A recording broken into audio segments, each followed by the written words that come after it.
I was taking a warm bath to relieve the stress of the day when the door suddenly creaked open and my nephew was standing there, his face frozen in shock. My heart raced as I struggled to find the right words. But nothing could prepare me for the tension that followed. Life had always been predictable. I took care of the house while my husband worked long hours and was frequently away on business trips. The routine was boring but comforting in its own way. Our marriage wasn't perfect, but it was stable, a foundation I had come to rely on.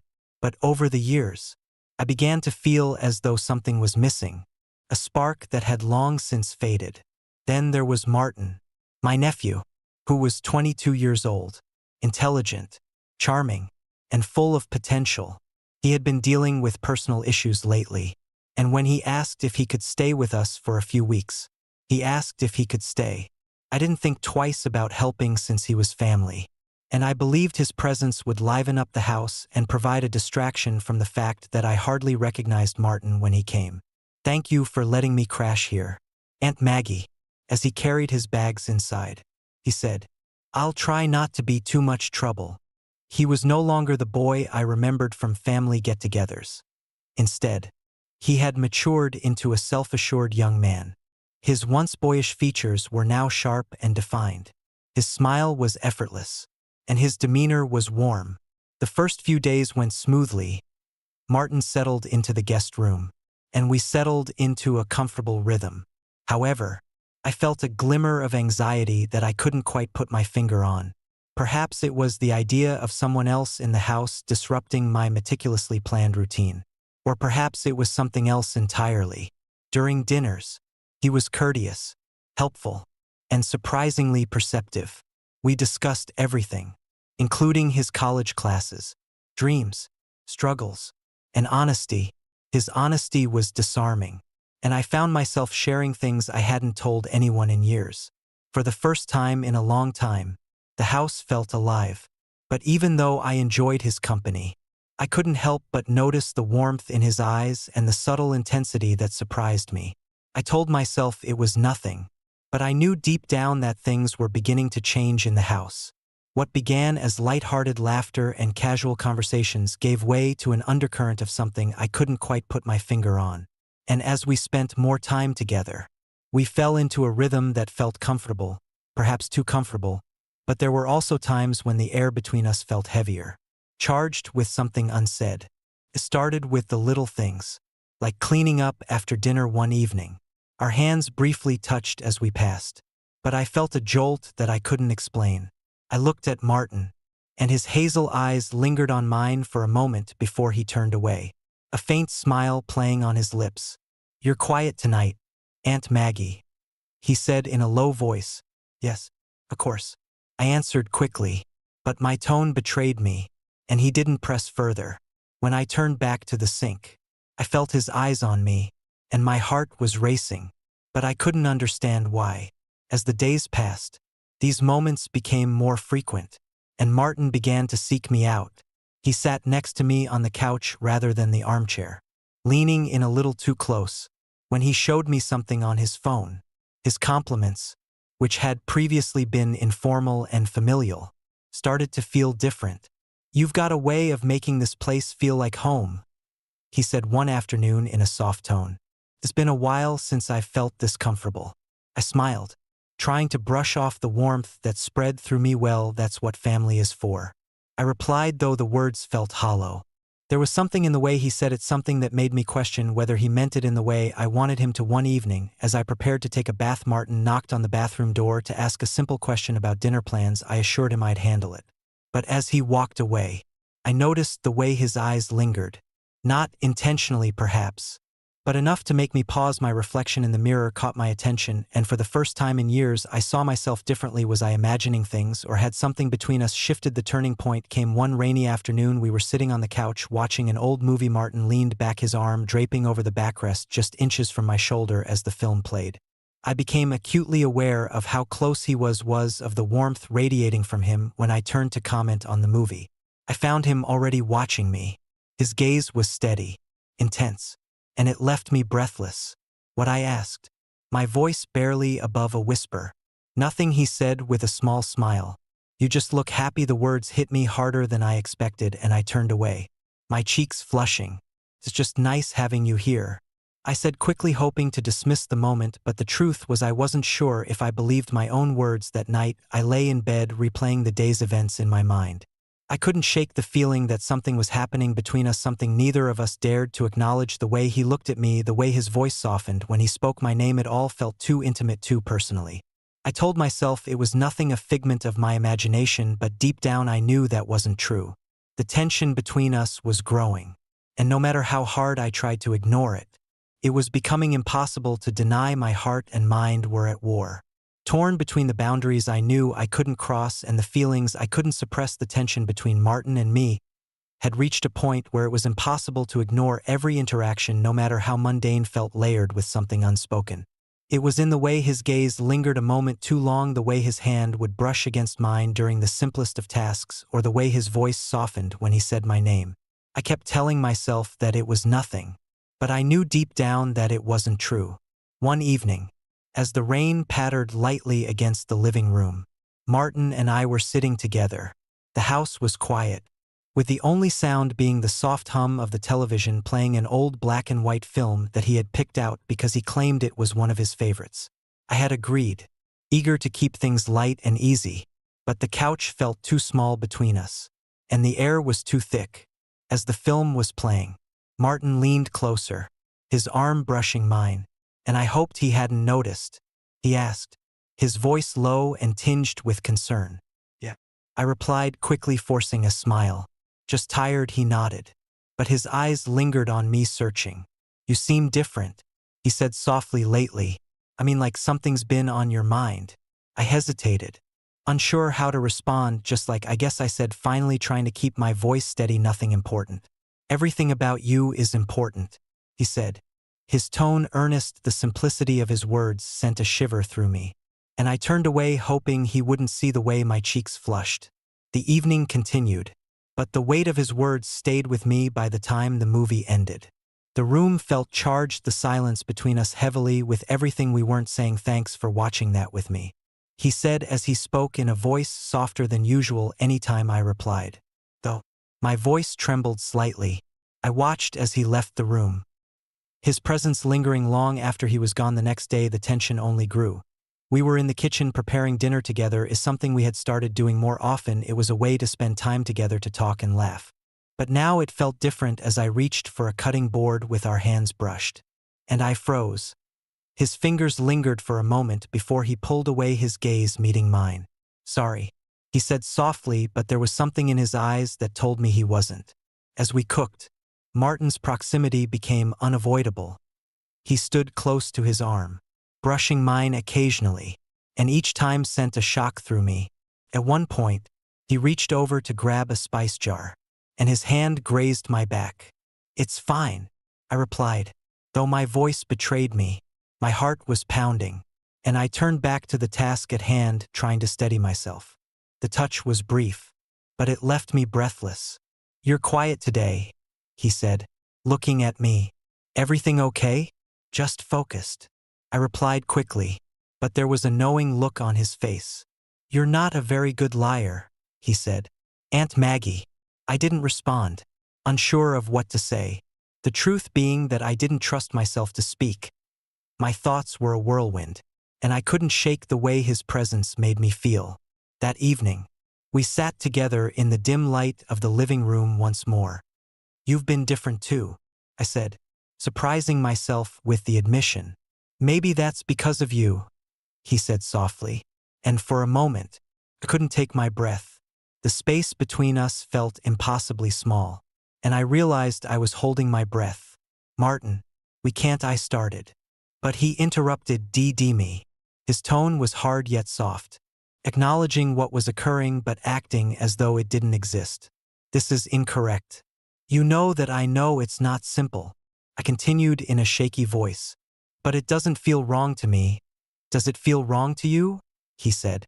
My chest constricted as his inquiry lingered in the air. I wanted to say yes to end the conversation and create the distance we desperately needed. But the truth lodged itself in my throat, refusing to come out. Instead, I looked away, my hands trembling. As I set my tea down, "It doesn't matter how it feels," I said finally. "It's not something we can act on.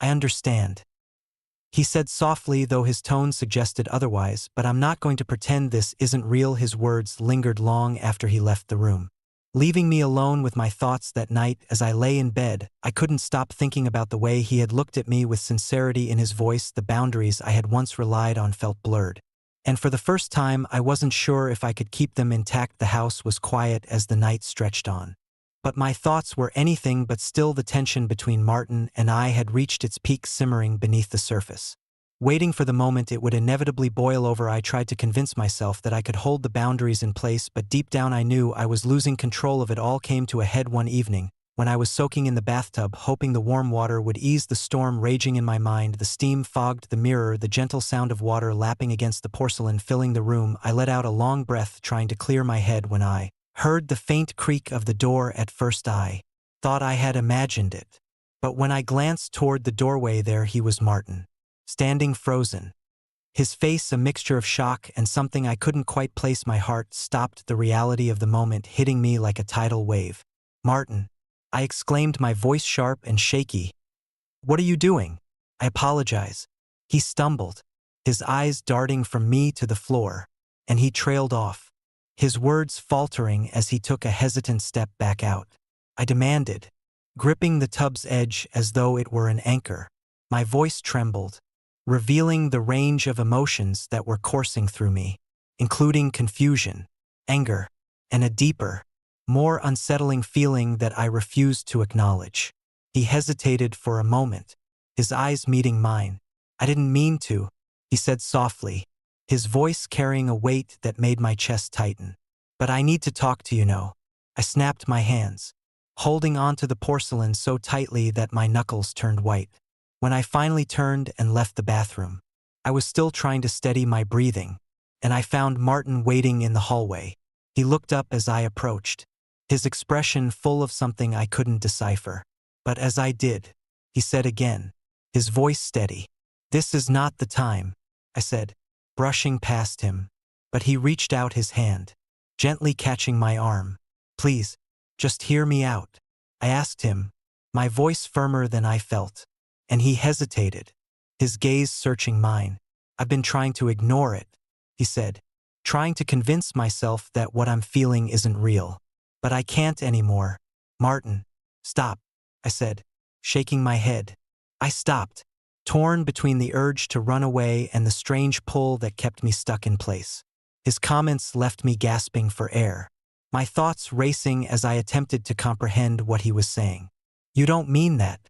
"Yes, I do," he replied, taking a step closer. "I know it's wrong, but I can't help it every time I'm around you. This has to stop." "We can't," I answered in a shaky voice. "Why not?" Him cut off, his tone desperate. "Don't you feel it too?" The truth hung between us, heavy and unavoidable. "Martin," I finally broke my voice as I said, "this isn't about what we feel. And what if this is right? I could tell by the way you look at me and the way you hesitate that you're just as scared as I am." "What if?" he said, his tone softening. I shook my head and cried, because this is the one thing in my life that truly seems true. "You're confused. You don't know what you're saying." "I know precisely what I'm saying," I responded, even though the words were hollow to me. "I've never been," he continued steadily, more certain of anything before I could react. He extended his hand and touched me, a slight tentativeness in the contact, but a shock that left me motionless. "Martin, don't I?" I said in a barely audible voice. "Just tell me you don't feel the same." And he said, "I'll leave it alone. I promise." The silence that followed was deafening as I searched for the words that would end this and put the boundaries back in place. But the truth was that I couldn't say it. I couldn't lie. "I don't know," I finally admitted, tears spilling down my cheeks. "I don't know what I feel." His gaze softened, and he took a step closer before I could react. And he closed the distance between us, his lips brushing mine. The kiss was gentle and hesitant, but it ignited something inside me that I couldn't resist for a moment. and I let myself get lost in it, my hands gripping his shirt as the world fell away. But then reality came crashing back, and I pulled away, my breath coming in shallow gasps. "This is a mistake. We can't do this," I said, my voice trembling. "I apologize," he murmured quietly. "I didn't mean to. I just couldn't help it." I stepped back, creating distance between. "You need to leave," I stated firmly, though my voice quivered. He nodded, his face sad but understanding. His shoulders slumped as he nodded once more. He answered in a barely audible voice, "I'll go, but I'm not giving up on us." As he left, I felt both relief and devastation since the lines had been crossed and there was no turning back. The truth of what had happened would haunt me. But for now, I needed to find a way to pick up the pieces. In the aftermath of that night was unbearable. The house, once a place of comfort, now felt suffocating, every corner a reminder of the boundaries Martin and I had crossed. He left the next morning, his steps echoing through the hall as he carried his bags to the door. I watched from the kitchen, my chest tight with emotions I couldn't fully understand: regret, relief, longing. "I'll call you," he said softly, his voice hesitant as he stood at the threshold. I nodded, unable to meet his gaze. My hands gripping the edge of the counter, the door closed behind him, and with it the silence in the house became deafening. The following days were a blur. I threw myself into chores, trying to distract myself from the weight of what had happened, but no matter how busy I kept, the memories lingered. The way his voice trembled when he spoke my name, the intensity in his eyes when he asked me to admit how I felt, it all replayed in my mind like a haunting melody. I couldn't escape. I avoided my husband as much as possible. He had returned from his business trip 2 days after Martin left, oblivious to the emotional storm that had swept through the house in his absence. "You've been quiet," he said one evening, his brow furrowed as he studied me over dinner. "Everything okay?" Martin kept his word. He called a week after he left, his voice hesitant but full of a sincerity that made my chest hurt. "I just wanted to check on you," he said. "I'm fine," forcing a smile that didn't reach my eyes. "Just tired." He seemed satisfied with the response, but I could tell the cracks were starting to show because the guilt of what had nearly happened weighed heavily on me, and I found myself pulling away, unable to face him with the same ease as before. Even though it seemed like a lie, I answered, "I'm fine. How about you?" His voice was barely above a whisper when he replied, "I miss you." His vulnerability made me cry, but I immediately brushed them away so he wouldn't hear the crack in my voice. "We can't do this," I said firmly, even though my heart was hurting. "We need to move on," he said. "Is that what you really want?" In a kind yet urgent tone that made my heart race. "It doesn't matter what I want." With a quivering voice, I said, "What matters?" Why did the call finish so quickly, after leaving me alone in the quiet of the house, tears streaming down my face? I knew I had made the right decision, but it didn't make it any easier. The connection we had shared, as wrong as it was, had awakened something in me, a longing for a vulnerability I hadn't felt in years. And now, with him gone, it left a void that seemed impossible to fill as the weeks turned into months. The weight of what had happened began to ease, though it never truly disappeared. My husband and I fell back into our routine, but the cracks in our relationship remained. I couldn't help but wonder if he noticed the distance between us, the way I avoided his touch, his questions, his gaze. One evening, as I was sorting through old photo albums, I came across a picture of Martin and me from years ago. He was just a teenager then, and his smile wide and carefree as he stood beside me during a family barbecue. I traced my finger over the photo, the memories of that day flooding back. Felt like a lifetime ago. A simpler time before everything had changed.